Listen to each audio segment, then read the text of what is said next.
Good morning, everyone. So, yes, the next 30 minutes will be about data sovereignty, broad topic.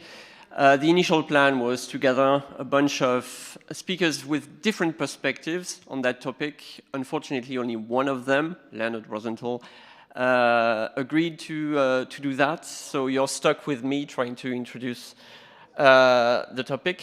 And since I have a background in academia, I will start with definitions.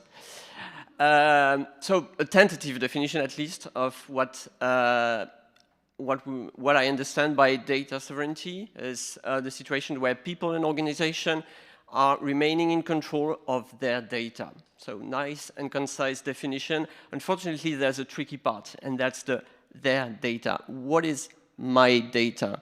Is it the data that I create? Is it the data that I create with the help of, say, AI, for example? Is it data about me?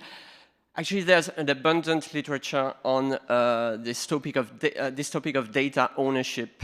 And if you don't want to read all of it, I encourage you to read this very interesting paper that does a very comprehensive survey of the different positions on those questions, whether we can or not actually own data, and if we can, how different or similar is it to other kind of things that we can own.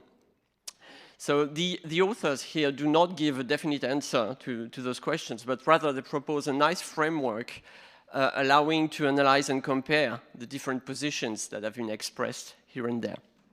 So rather than opening a second kind of worm in my second slide, I'd rather avoid these tricky questions of data ownership and reframe my definition of data sovereignty like people and organizations remaining in control of the data they create, they store, they publish, or they share with others.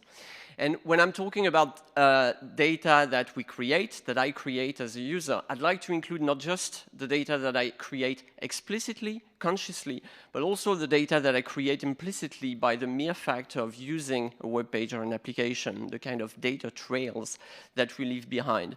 I think that's also the kind of data that we would like to keep control over. Obviously, I think this broad question spans beyond the scope and mission of W3C, although also I believe there is clearly an overlap with what we are trying to do at W3C. So this is something that I believe we need to address in the next 30 years, and well, sooner rather than later, but also something that we need to discuss with other stakeholders that have, as I was saying, a different perspective on that. So in the lack of multiple speakers, what I try to do here is to list a number of initiatives, organizations, projects that have different perspectives on these questions of data sovereignty that we should be talking with. Some of them we are already being engaged with them. I sorted them in alphabetical order because I couldn't find any relevant criteria, and especially don't consider this as related to importance or priority. So the first one in alphabetical order is C2PA, the Coalition for Content Provenance and Authenticity, which has been mentioned a couple of times yesterday already, and I won't discuss it in more details because, as I was saying, Leonard Rosenthal will present it after my introduction. The data tank is not just a think tank that define themselves as a think and do tank. They are focusing on data sovereignty, or what they call self-determination, which I think is close enough, with an interesting perspective. For them, it's not just about keeping control of the data to keep them to ourselves, but to ensure that the data works for us and for society as a whole. So it's not about retaining this data, but putting it to good use, and ideally to good use only. The data transfer initiative, I believe many of you are already familiar with. Well, I'm pretty sure, because this was started as the data transfer project, I think, which was initiated by a number of organizations that are W3C members. This organization, is much more focused on the problem of transferring data, users' data, from one service to another. So another organization with whom we should have dialogue. And again, this should be easy, as many stakeholders of this organization are also W3C members. Decentralized web nodes is a specification, a technical specification published by the Digital Identity Foundation. As you can see, it's already relying on, it's heavily relying on decentralized identifiers, DIDs, which is a W3C recommendation. So some form of dialogue already exists. I know that a number of people, especially in the credentials community group and the VC working group and DID working group, are also involved with the Digital Identity Foundation.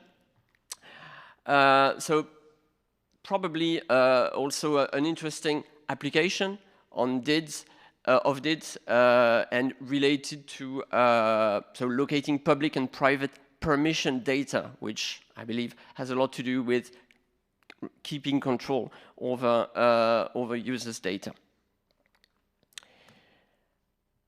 IndieWeb is another community that has a history of engaging with W3C. This community was largely involved in the social web working group, who published ActivityPub, but also a number of other specifications that were largely influenced by the work of the IndieWeb community. As you can see, the focus here is on owning your domain, owning your identity, owning your content, so data ownership, which, as I mentioned earlier, is tightly related to data sovereignty. The International Network on Digital Self-Determination is a network that was launched a few months ago, I believe, in Davos. The goal is to put people from different perspectives together to discuss the application of digital self-determination and inform both theory and practice. By practice, what they mean here is regulation and policy making. So their scope is not on the technical level, as is, I believe, more our scope, but on policy and regulation, even though we discussed yesterday that the boundaries between those are sometimes getting more blurry. So also, I think, an interesting network to keep an eye on. And as far as I know, there's no engagement at the moment with W3C, but it would be nice to change this. My Data is another non-profit organization. They are organizing a yearly conference. They have local hubs, most of them in Europe, but a few of them in other parts of the world. Here, you can see that they offer guiding technical principles, but their focus, they define themselves as user-centric. And why we at W3C are more on the technical specification, they are more focusing on the user experience side, which I think is also a nice complement to the way we address problems. So again, an interesting interlocutor in the field of data sovereignty. And of course, I couldn't talk about this topic without mentioning Solid, which I don't think needs an introduction. For those of you who were at TPAC 6 months ago, there was a presentation by Laurens de Bakkere from Digital Flanders.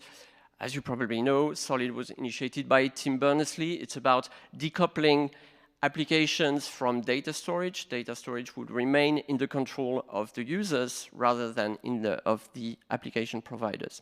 So again, this list is not meant as an exhaustive landscape of this broad topic, but more as a discussion starter. Eventually, it might lead to the same kind of report that Dom and others put up about AI.